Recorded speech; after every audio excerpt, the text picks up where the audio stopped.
आरती Simpson सामने पड़ी लाश की ओर देख रही थी, जो एक सफेद कपड़े से ढकी हुई थी। द सिम्पसन हाउस मातम मनाते हुए लोगों से भरा पड़ा था और एक तरफ वो बस उस लाश को घूरे जा रही थी, बिना कोई इमोशंस के। उसके चेहरे पर मानो कोई दर्द या दुख ही नहीं झलक रहा था। उसने अपने पेरेंट्स की ओर देखा, जो उसके पीछे ही खड़े रो रहे थे। अगर उन्होंने उसकी बात सुनी होती तो शायद आज ये सब नहीं होता। उसने कितना समझाया कि वो आदमी उसकी बहन के लिए ठीक नहीं है, पर उसकी बात किसी ने नहीं सुनी। वो आंख बंद करके उस पर ट्रस्ट कर रहे थे और आज भी कर रहे हैं। उसने घर के एंट्रेंस की ओर देखा, जहां वो खड़ा था, दुख दिखाते हुए सभी लोगों का वेलकम कर अपने दामाद होने की ड्यूटी निभा रहा था। वाह, उसे तो मूवी में ट्राई करना चाहिए। कितनी सफाई और एफर्टलेस एक्टिंग कर रहा है। किसी को कभी कोई शक नहीं होगा कि इस सब के पीछे उसी का हाथ है। उसने तो सबको बिलीव भी करा दिया कि यह सिर्फ एक एक्सीडेंट था। वो उसका कॉलर पकड़कर उस पर चिल्लाना चाहती है, जो कुछ भी उसने किया, पर अब वो टूट चुकी है। उसने फिर से अपने पेरेंट्स की ओर देखा। वो कठोर शब्द जो उस दिन उन्होंने उसे कहे थे, वो आज भी उसके कानों में गूंज रहे हैं।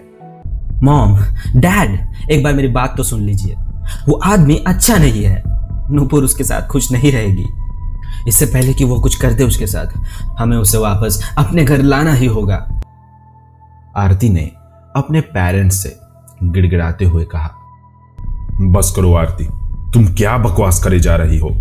ऋषभ उसका पति है, वो उसके साथ कुछ बुरा क्यों करेगा, जबकि वो उसे इतना प्यार करता है। अगर वो उसे प्यार नहीं करता तो वो उसे तभी छोड़ देता जब नुपुर ने अपना मानसिक संतुलन खो दिया था, पर नहीं, उसने उसे नहीं छोड़ा। वो एक अच्छा पति होने की जिम्मेदारी से पीछे नहीं हटा, ये पता होते हुए भी कि उसकी बीवी नुपुर मेंटली चैलेंज्ड है। मिस्टर सिम्पसन, आरती और नुपुर के पापा ने चिल्लाते हुए कहा। पापा, आप क्यों नहीं समझ रहे हो? आज जो मेरी बहन की हालत हुई है, उसका जिम्मेदार वही है। पता नहीं उसने ऐसा क्या किया, आज मेरी बहन की ये हालत कर दी है। उस कमीने। उसके शब्द वही बीच में थम गए जब उसके डैड ने उसे थप्पड़ मारा। पापा? आरती के आंखों में आंसू आ गए। उसे यकीन ही नहीं हो रहा था कि उसके डैड ने उसे थप्पड़ मारा। यह पहली बार था जब उसके पापा ने उस पर हाथ उठाया था। बस आरती, एक शब्द नहीं अब, बस। मुझे पता है तुम ये ड्रामा क्यों कर रही हो। ऋषभ ने मुझे सब बता दिया है। आरती को कुछ समझ नहीं आ रहा था कि उसके डैड क्या कह रहे हैं। वो कंफ्यूज नजरों से अपने डैड की ओर देख रही थी। ओ चलो, अब ये बेवकूफों की तरह नाटक मत करो। उसने मुझे बताया कि किस तरह तुमने उसे प्रपोज किया था जब तुम्हें अपनी बहन की बीमारी के बारे में पता चला था। मैं इतना अंधा कैसे हो सकता हूं कि मुझे तुम्हारी चाल नहीं समझ आई। शुरुआत से ही तुम इस शादी के खिलाफ थी। पहले मुझे लगा कि शायद तुम्हें अपनी बहन की चिंता है, पर नहीं, यह तुम्हारा ऑब्सेशन है ऋषभ के लिए। तुम उसे पाना चाहती हो। आरती अपने डैड की बात सुनकर मानो जम सी गई। उसके आंखों से आंसू रुकने का नाम ही नहीं ले रहे थे। ऑब्सेशन? पापा, आपको पता है आप क्या कह रहे हो? इतना ही जान पाए आप मुझे बचपन से। मैं आपके लिए बस एक ऑब्सेसिव लड़की ही हूं। अपने आंखों में आंसू लिए आरती ने अपना घर छोड़ दिया।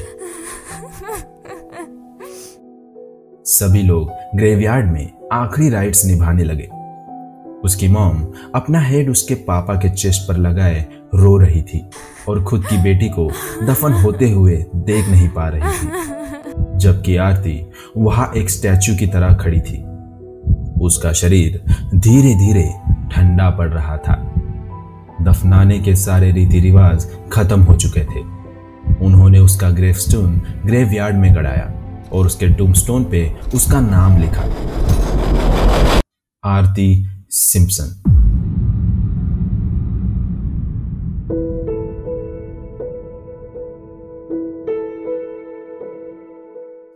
वो अपने ग्रेवस्टोन की ओर देखकर रोना चाहती थी, पर उसके आंसू सूख चुके थे। उसका खून जम चुका था।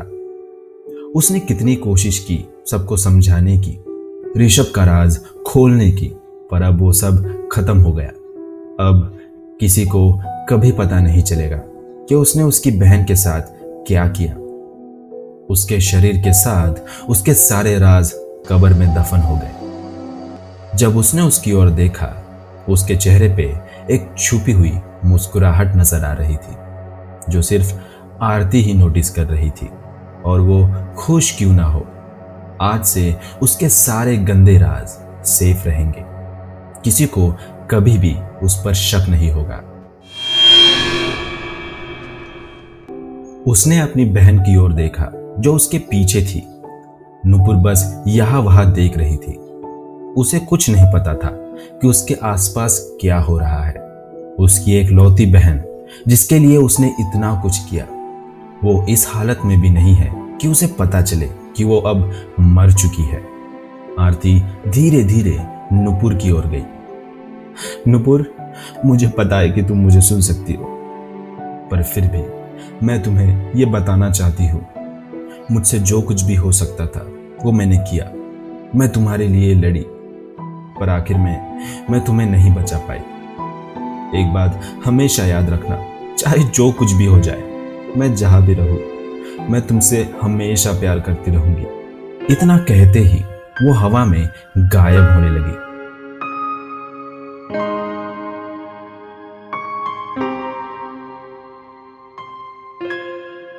पूरी तरह से इस दुनिया से जाने से पहले एक आखिरी चीज उसने नोटिस की। एक आंसू का बूंद उसकी बहन की आंखों से गिरता हुआ उसके मुंह के पास आया और उसमें से एक आवाज निकली, आरती।